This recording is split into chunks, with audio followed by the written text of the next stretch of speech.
Hi, my name is Shayna Canty, and my presentation is called An Unconventional Guide to Being Bold. Maybe. Hi, my name is Shayna. Feel free to call me Shay. Fun facts about me. I'm a huge professional wrestling fan. My favorite band is One Direction, and I want to visit Australia one day. I am you, sitting in the audience today. I nod off in classrooms when the professor drones on about fractal equations. I don't even know if those are real or not. I get anxious when every self checkout counter is filled and there's one person waiting for you to come to them. I still accidentally tell waiters, "You do," after they say, "Enjoy your meal." So, why am I up here? I have no idea. And to be honest with you, I don't know how I made it this far. But I do plan on answering that question, hopefully. See, I was at work eating beef stew, chicken salad, and fruit punch from the containers, the ones that you get at the hospital. I was listening to Niles, nice to meet you, when I saw a notification pop in. Gmail, okay, usual. Tedx application decision. It will be a no. So let's get this over with now so I can be depressed before the phone starts ringing out the hook. Dear TEDx applicant, congratulations. My mom and I spoke in the car afterwards on the way home. Shayna, are you okay? Yes, Mom, I'm fine. I say as I read the email over and over again. This is a mistake. The girl that used to swallow rolls of turkey in elementary school for attention is now going to be sharing the same stage as Mel Robbins, Bill Gates, and more. Me, I told my mom about my selection with a bright smile and excited voice. I screamed to the tops of my lungs for all to hear. Shayna is doing a TED Talk. Okay. Technically, she's doing a TEDx talk, which is a local version of TED. Every single person I told looked at me and said, "What's that?" So I spent the remaining excitement that I had explaining what I was doing and why I was happy to be selected. Great start. The girl who sits behind a desk and likes posts about puppies and volunteering is about to be center stage. People are seeing you because they want you to teach them something. So what the hell could you possibly teach them? And who are you to teach anyone anything? Now, a major trigger warning for everyone, and I'll give everyone 10 seconds to leave and return in maybe 2 minutes. Sorry, I wish I could give you more time, but I only have 15 minutes to present.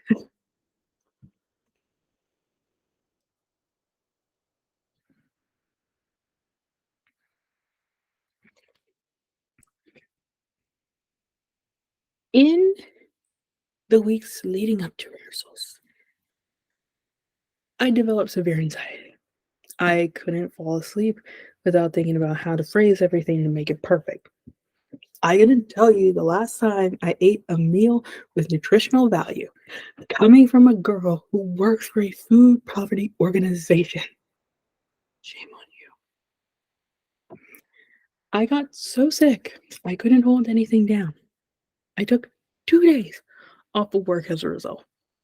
This beautiful dream I'd manifested, is now turning into a nightmare.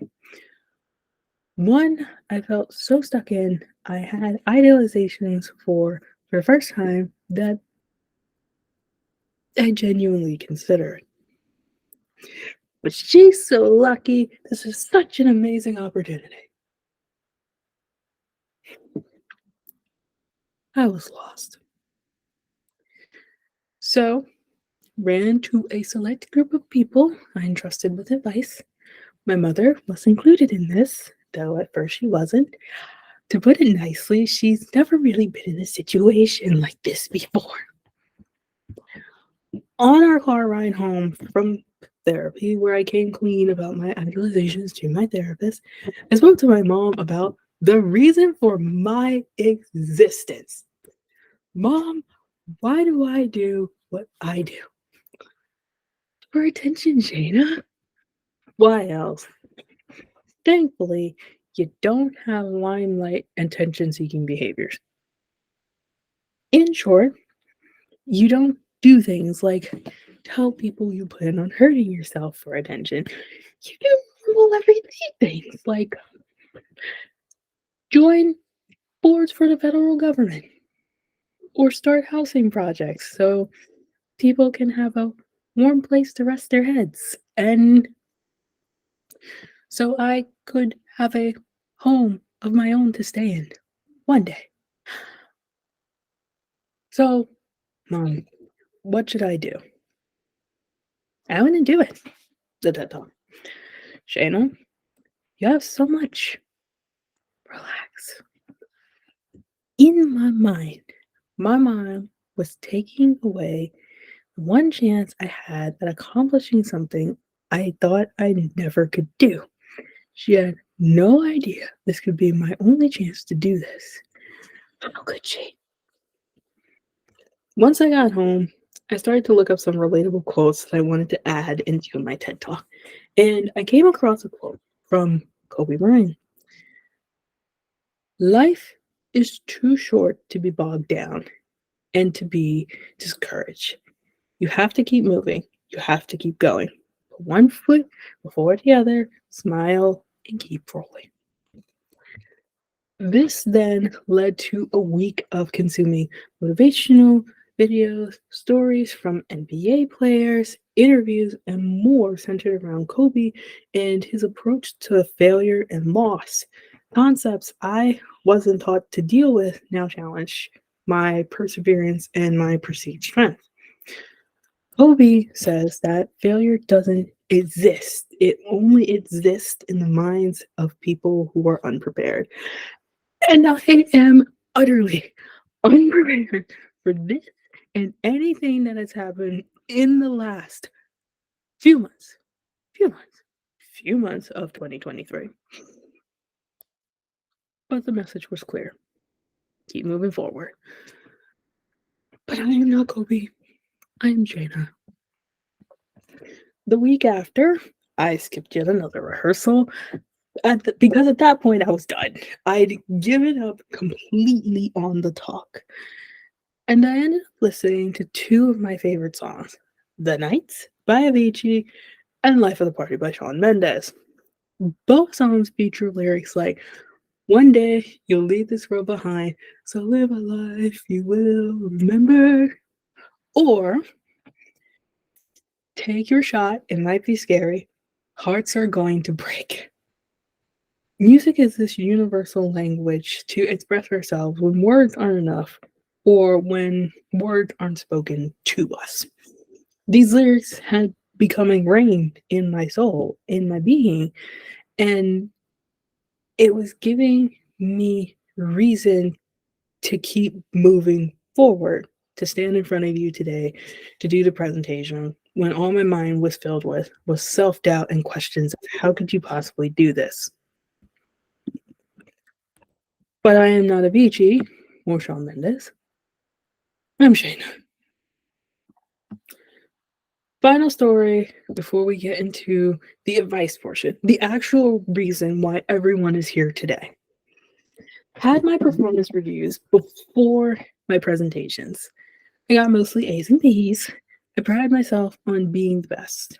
However, I had yet to tell my boss that I was going to be doing this presentation. And the reason why is because I did not want my boss to essentially say, no, you can't do this presentation and make me stay at work, thus giving me reason not to do the presentation and verify my confirmation bias. However, she wished me good luck. She gave me her blessing, and she even reassured me that I shouldn't fall into the trap of imposter syndrome. I'm sure you'll do great, Jana. And I am absolutely happy that I have a fabulous leader like her leading us on a daily basis. But I am not my boss. I am Jana. So now you're asking yourself, well, what's the difference? What is different about Jana? Why aren't you Kobe or Vici or Shawn Mendes or your boss? And spoiler alert, I am. I'm just Shayna. We're all human at the end of the day, but we have all made choices and decisions in our life based on the level of preparation and the spontaneity of luck, hoping that it'll work out, similar to how I feel about this TED Talk. So, how can one become bold and or make bolder choices to help further their perceived or chosen realities that they want to be part of? It's unconventional for a reason. So I'm going to give you some points. I wish I can give you every single detail and I wish I can help every single person individually.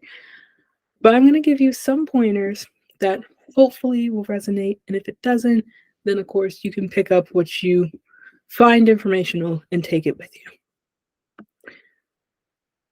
So, when Kobe suffered his ACL injury, there were accounts from players and doctors of Kobe asking the doctors if he could pull the muscle back into place and continue playing.